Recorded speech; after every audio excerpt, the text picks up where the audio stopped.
गेहूं पीसने वाली एक चक्की का मालिक अब अपने बुरे दिनों के कारण बड़ी ही गरीबी में जिंदगी बिता रहा था, क्योंकि अब उसकी चक्की पर कोई गेहूं पिसवाने नहीं आता था। गरीबी के कारण वो अपनी पत्नी और बच्ची के लिए 2 वक्त की रोटी भी नहीं जुटा पा रहा था। आटे की चक्की के पीछे एक सेब का पेड़ था, उसके साथ ही उसका टूटा फूटा घर भी था। अपने 2 वक्त की रोटी के लिए उसे जंगल में जाकर लकड़ियां काटनी पड़ती। इन्हीं लकड़ियों को बेचने पर जो पैसे मिलते, उसी से वह अपना घर चलाता था। वह अपनी जिंदगी से बहुत दुखी होकर एक बार जंगल से लकड़ियां काटने गया तो वहां पर उसे एक बूढ़ा आदमी मिला, जिसे उसने पहले कभी इस जंगल में नहीं देखा था। वह बूढ़ा आदमी उस चक्की के मालिक के पास आया और उससे बोला, तू अपनी गरीबी से इतना दुखी क्यों है? मैं तुझे अमीर बना सकता हूँ, अगर तू मुझे एक चीज़ देने का वायदा करे जो मैं तुझसे मांगूं। चक्की के मालिक ने सोचा, मेरे पास इस बूढ़े को देने के लिए है ही क्या, यह मुझसे कौन सी मेरी जायदाद ले जाएगा। वह पहले ही अपनी गरीबी से बहुत दुखी था। उसने अमीर बनने के लालच में बिना कुछ सोचे समझे बूढ़े की बात मान ली और वह चीज़ देने का वायदा भी कर लिया जो वह मांगेगा। बूढ़ा आदमी एक रहस्यात्मक हंसी हंसकर बोला, अब मैं 3 साल बाद तुम्हारे पास अपनी चीज़ लेने आऊँगा। इतना कहकर वह बूढ़ा आदमी वहाँ से चला गया। जब लकड़ियाँ काटकर चक्की का मालिक अपने घर पहुँचा तो उसकी पत्नी दौड़कर उसके पास आई और बोली, तुम मुझे सच सच बताओ कि यह घर में अचानक इतना सारा धन कहाँ से आया? हमारे घर के सारे बर्तन धन से भर गए हैं, यह सब कुछ एकदम कैसे हो गया? कोई आदमी बाहर से धन लेकर हमारे घर नहीं आया। मैं तुमसे पूछती हूँ, ये सब क्या है? उसका पति बोला, शायद ये सब उस बूढ़े आदमी की करामात है जो मुझे पहली बार जंगल में मिला था। उसने मुझसे केवल एक चीज़ की मांग की थी और उसके बदले में बहुत सारा धन देने का वायदा किया था।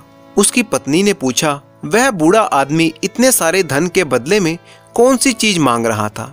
चक्की का मालिक लापरवाही से बोला, चक्की के पीछे जो सेब का पेड़ है, शायद वह उसे लेना चाहता होगा। परंतु उसकी पत्नी बहुत ही समझदार थी। वह समझ गई कि इतना सारा धन देने के बदले में कोई सिर्फ सेब का पेड़ क्यों लेगा। उसे अंदेशा हो गया कि वो बूढ़ा आदमी सेब का पेड़ नहीं बल्कि उस सेब के पेड़ से सेब तोड़ती हुई उसकी बेटी को उनसे छीनना चाहता है। असल में उसका अंदेशा बिल्कुल सही था।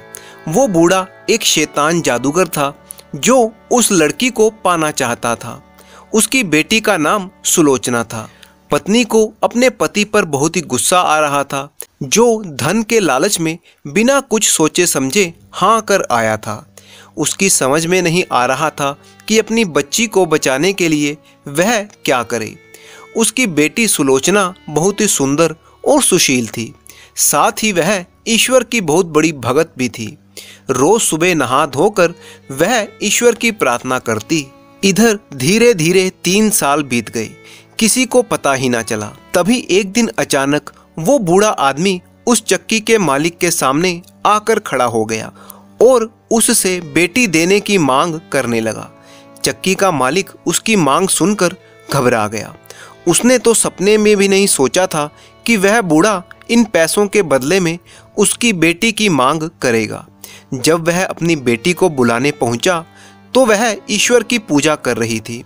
अतः अपनी बेटी से बिना कुछ कहे वो उस शैतान बूढ़े के पास आकर बोला, मेरी बेटी अभी पूजा कर रही है, तुम कल आकर उसे ले जाना।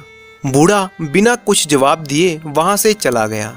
अगले दिन सुबह वह बूढ़ा फिर से वहां आ पहुंचा। आज भी लड़की पूजा में व्यस्त थी। अब तो बूढ़े को चक्की के मालिक पर बहुत ही गुस्सा आया। वह बोला कि मुझे तुम्हारी बेटी चाहिए ही चाहिए। चक्की का मालिक घबरा गया और बोला, बाबा आप कैसी बातें कर रहे हैं, मैं कैसे अपनी बेटी को आपको सौंप दूं? बूढ़े ने कहा, ठीक है, अगर तुम मेरे कहे अनुसार नहीं करेगा तो मैं तेरी गर्दन मरोड़ दूंगा और तुझे अपने साथ ले जाऊंगा। बूढ़े की यह बात सुनकर चक्की का मालिक बहुत ही डर गया, क्योंकि वह मरना नहीं चाहता था। वह घबराकर अपनी बेटी के पास पहुंचा। उसने अपनी बेटी को सारी बात सुना दी और फिर बोला, बेटी, मैं ये सब करना तो नहीं चाहता, परंतु मैं उससे वायदा कर चुका हूँ और अब मेरे हाथ में कुछ भी नहीं है। सुलोचना ने अपने पिता को तसल्ली देते हुए कहा कि पिताजी, ये सब ईश्वर की इच्छा है, जो उसे मंजूर होगा वही होगा। चक्की का मालिक अपने इस पाप के लिए बहुत ही दुखी था, पर वह उस शैतान जादूगर से छुटकारा भी नहीं पा सकता था, क्योंकि उसने बिना सोचे समझे पैसों के लालच में उसकी मांग स्वीकार कर ली थी। अब वह अपने इस कुकर्म के लिए अपनी बेटी से बार बार माफ़ी मांगने लगा, पर उसकी बेटी अब अपने माता पिता के साथ रहना नहीं चाहती थी। चक्की के मालिक ने एक बार फिर उस बूढ़े को ये कहकर टाल दिया कि कल आकर मेरी बेटी को ले जाना। वो बूढ़ा उस समय तो वहाँ से चला गया। सुलोचना अब अपने माता पिता के साथ नहीं रहना चाहती थी, क्योंकि शैतान जादूगर से पैसे लेने के बाद उसके पिता का दिमाग ही बदल गया था। ईश्वर में विश्वास रखने वाली सुलोचना इस घर से कहीं दूर चली जाना चाहती थी, ताकि वह शैतान बूढ़ा कोई नया गुनाह करने के लिए उसके पिता को फिर से मजबूर ना करे। माता पिता के लाख समझाने पर भी वह अगले दिन घर से निकल पड़ी। चलते चलते शाम को वह एक सुंदर और बड़े बागीचे में पहुंची। दिन भर चलते रहने के कारण वह बहुत ही ज़्यादा थक चुकी थी, साथ ही उसे बहुत ही भूख लग रही थी। बागीचे में फलों के कुछ पेड़ थे, जिन पर पके हुए फल लटक रहे थे। उन्हें देखकर सुलोचना की भूख और भी ज़्यादा बढ़ गई, पर उन तक पहुंचना उसके लिए संभव नहीं था, क्योंकि फल बहुत ही ऊंचाई पर लगे हुए थे। वह अपनी लाचारी पर बहुत ही दुखी हुई। वह जमीन पर बैठकर ईश्वर का ध्यान करने लगी। तभी एक सुंदर सी लड़की अचानक उसके सामने आ खड़ी हुई और बोली, मैं तुम्हारी मदद करने आई हूँ। तुम्हें भूख लगी है और तुम सामने वाले पेड़ के पके हुए फल खाकर अपनी भूख मिटाना चाहती हो। मैं अभी तुम्हारे लिए कुछ पके हुए फल तोड़कर लाती हूँ। इतना कहकर वह सुंदर सी लड़की 3-4 फल तोड़कर लाई और अपने हाथों से उसे खिलाने लगी। उस बाग का माली ये सब कुछ देख रहा था और डर के मारे वह बिल्कुल चुप था। उसे लगा कि जरूर यह कोई भूत है जो बाग में घुस आया है। लड़की की भूख जब शांत हुई तो उसने उस देवी को हृदय से धन्यवाद दिया और वहां से उठकर झाड़ियों में छुपकर सोने के लिए चली गई। अगले दिन जब उस बाग का मालिक, जो कि एक सुंदर सा राजकुमार था, उस माली के पास पहुंचा तो माली ने उसे वह अनहोनी घटना सुनाई, पर राजकुमार को उस पर विश्वास नहीं हुआ, क्योंकि आज तक उस बाग में कोई भी भूत प्रेत नहीं आया था। उसे लगा कि उसके माली ने जरूर ही कोई सपना देखा होगा, पर माली अपनी बात पर डटा रहा। उसने अपनी दोनों आंखों से सब कुछ जो देखा था। राजकुमार बोला, ठीक है, आज रात मैं भी तुम्हारे साथ इस बगीचे में छुपकर देखूंगा कि सचमुच कोई भूत भी है या नहीं। सारे दिन चुपचाप सुलोचना घनी झाड़ियों में छुपकर बैठी रही। जैसे ही थोड़ा अंधेरा होने लगा तो वह झाड़ियों से निकलकर फलों के पेड़ के पास पहुंची और ईश्वर से प्रार्थना करने लगी। ईश्वर ने उसकी प्रार्थना सुन ली और कल वाली सुंदर सी लड़की 3-4 फलों को लेकर उसके पास पहुंची और उसे अपने हाथों से खिलाने लगी। जैसे ही फल खत्म हुए, वैसे ही राजकुमार, जो माली के साथ एक बड़े से पेड़ के पीछे छुपा हुआ था, झट से बाहर आया और बोला, तुम लोग कौन हो? तुम इस दुनिया के लोग हो या किसी और दुनिया के? सुलोचना उस अजनबी को देखकर डर गई और गिड़गिड़ाते हुए बोली, मैं इस दुनिया में एक अभागी लड़की हूँ। आज ईश्वर के अलावा सभी ने मुझे इस संसार में अकेला छोड़ दिया है। राजकुमार उस लड़की के नजदीक पहुंचा तो दूसरी सुंदर सी लड़की वहां पर नहीं थी, केवल सुलोचना ही वहां पर बैठी हुई थी। राजकुमार ने देखा कि सुलोचना बहुत ही सुंदर थी। राजकुमार को उस पर दया आ गई। वह उसे अपने साथ राजमहल में ले गया और उसे अपनी माता से मिलवाया। माता के कहने पर राजकुमार ने सुलोचना से विवाह कर लिया। ईश्वर पर अटूट विश्वास रखने वाली सुलोचना के जीवन में फिर से खुशियां आ गई। कुछ दिनों बाद राजकुमार को एक यात्रा के लिए दूसरे देश जाना पड़ा। वह अपनी पत्नी को माँ की देखरेख में छोड़कर चला गया। कुछ दिनों बाद सुलोचना ने एक सुंदर बेटे को जन्म दिया। राजकुमार की माँ ने एक दूत के हाथों यह खुशखबरी लिखकर चिट्ठी के रूप में अपने बेटे के पास भेजी, पर रास्ते में वह दूत थक गया और आराम करने लगा। तभी वह धूर्त जादूगर बूढ़ा जो उन पर नजर बनाए रखे हुए था, वह वहां पर पहुंचा और चुपचाप उसने वो चिट्ठी बदल दी और दूसरी चिट्ठी उसे थमा दी, जिसमें लिखा था कि उसकी पत्नी ने अपंग बालक को जन्म दिया है। राजकुमार ने जब यह खत पढ़ा तो उसे खुशी की बजाय बहुत ही दुख हुआ। उसने सोचा कि चलो कोई बात नहीं, वह बाद में इस बच्चे का इलाज करवाकर उसे ठीक कर लेगा। उसने अपनी माँ को खत लिखा कि घबराने की कोई बात नहीं है, वह तब तक उन दोनों की सेहत का पूरा ध्यान रखे जब तक वह घर लौटकर वापस नहीं पहुंचता। पर जब दूत लौटते समय अपने पहले वाले स्थान पर आराम करने के लिए बैठा तो उसे नींद आ गई। इसी बीच फिर से वह शैतान जादूगर बूढ़ा दूसरा खत उसकी जगह रख देता है। इस खत में लिखा था कि माँ बेटे दोनों को जान से मार डालो।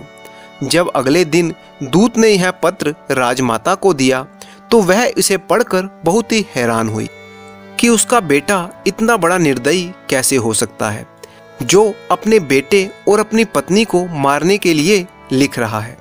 वह अपनी बहू को बहुत प्यार करती थी तथा उसकी और उसके बेटे की जान बचाना चाहती थी, इसीलिए उसने यह बात अपनी बहू को बताई। सुलोचना को इस खत पर विश्वास नहीं हो रहा था, फिर भी राजमाता के कहे अनुसार वो अपने बच्चे को लेकर राजमहल से निकल गई।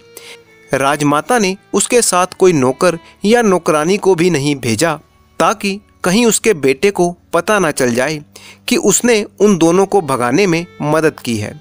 चलते चलते जब सुलोचना थक कर एक पेड़ के नीचे बैठ गई तो उसे ईश्वर की याद आई, क्योंकि अब ईश्वर ही उन दोनों का एकमात्र सहारा था। वह सच्चे दिल से ईश्वर से प्रार्थना करने लगी। जैसे ही उसने आंखें खोली तो उसके सामने एक बूढ़ी सी महिला खड़ी थी।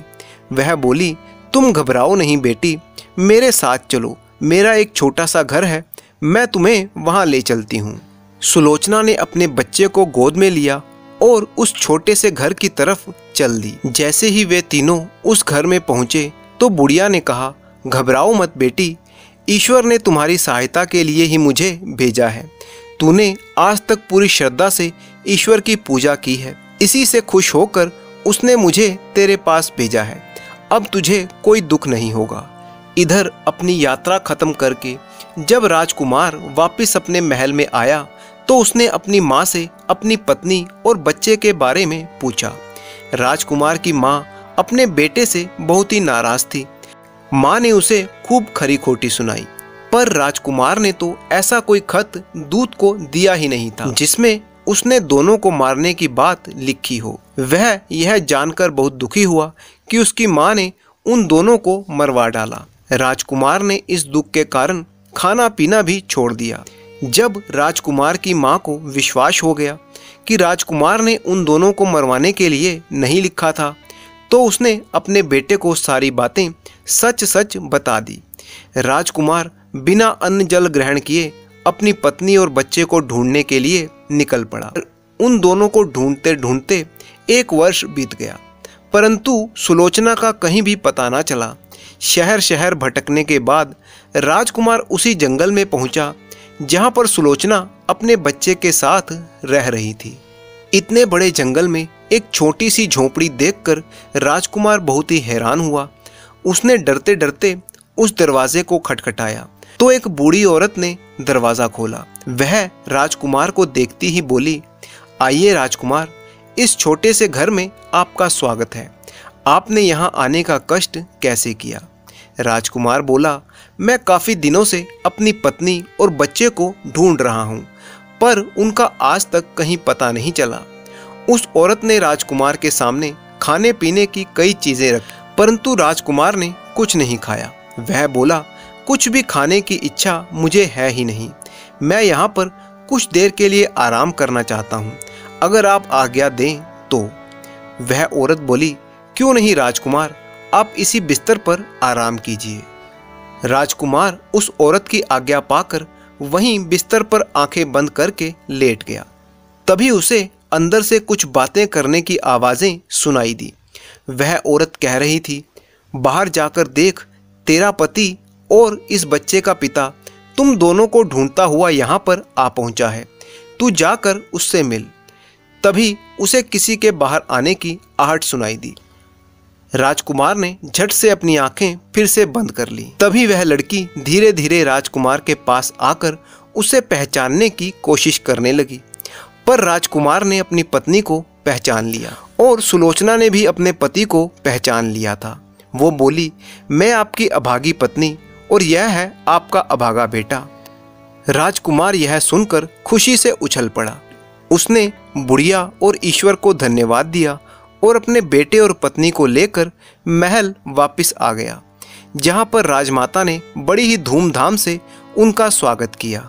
दूसरी तरफ इतनी कोशिशें और षड्यंत्र करने के बाद भी वो बूढ़ा शैतान जादूगर सुलोचना को हासिल नहीं कर पाया और ना ही उसका कुछ बिगाड़ पाया। तो उसे भी इस बात का एहसास हो गया कि जिस लड़की की ईश्वर पर अटूट श्रद्धा है और जिसका पति उसे इतना प्रेम करता है, उसे हासिल करना असंभव है। इसीलिए बूढ़े ने सुलोचना का ख्याल अपने मन से निकाल दिया और वह उन दोनों की जिंदगी से दूर चला गया। अब सुलोचना अपने पति के साथ रहकर एक खुशहाल जीवन बिताने लगी।